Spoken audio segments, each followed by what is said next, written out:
Elle était annoncée historique, elle a été l'Assemblée générale de la Confédération africaine de mini-football vient de s'achever donc ici même à Conakry. Plusieurs délégués, une vingtaine donc de délégués venus de plusieurs pays ont rallié la capitale guinéenne justement pour cette Assemblée générale de l'AMC. Plusieurs questions ont été débattues et des décisions ont été prises. Aujourd'hui, c'est une journée historique. On a organisé une assemblée générale extraordinaire qui va marquer l'histoire de la Confédération africaine. En fait, après 10 ans de siège en Tunisie, aujourd'hui, l'Assemblée générale a approuvé le choix de la Guinée donc, pour les 10 années prochaines. Et cette décision-là, elle s'intitule dans le principe de rotation du siège tous les 10 ans. Parce que ce principe-là permet de vulgariser le maximum possible cette discipline-là et de donner la chance à toutes les parties de notre continent.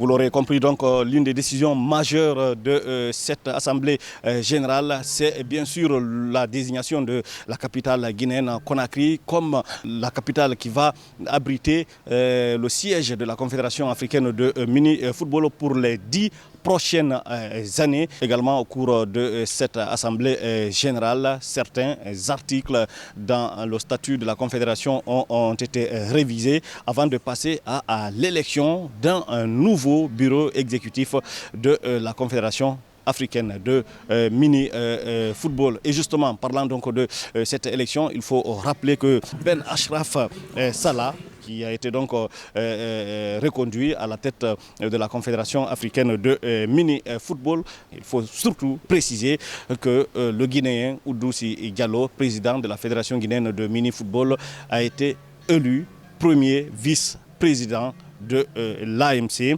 Le Mauritanien Yacoub Doha, président de la Fédération mauritanienne de mini-football, a été donc élu deuxième vice-président, tandis que le Tchadien Mahamat Issaka Sogar, lui, a été donc élu troisième vice-président de la Confédération africaine de mini-football. L'année prochaine, on va organiser la Coupe d'Afrique à 24 pays. Donc là, c'est une première dans le mini-football parce que tout récemment, on était à 16 équipes.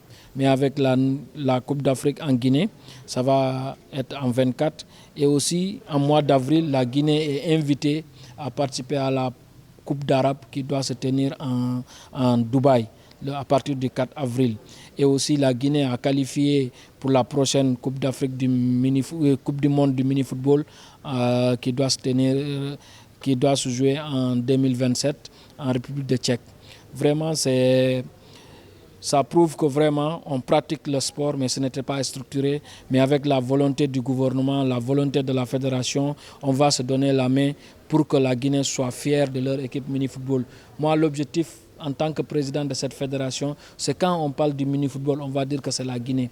C'est une journée historique pour la Confédération, mais historique aussi pour la République de Guinée. Beaucoup d'avantages justement, parce qu'on l'a dit, Conakry abritera le siège de l'institution pour les 10 prochaines années.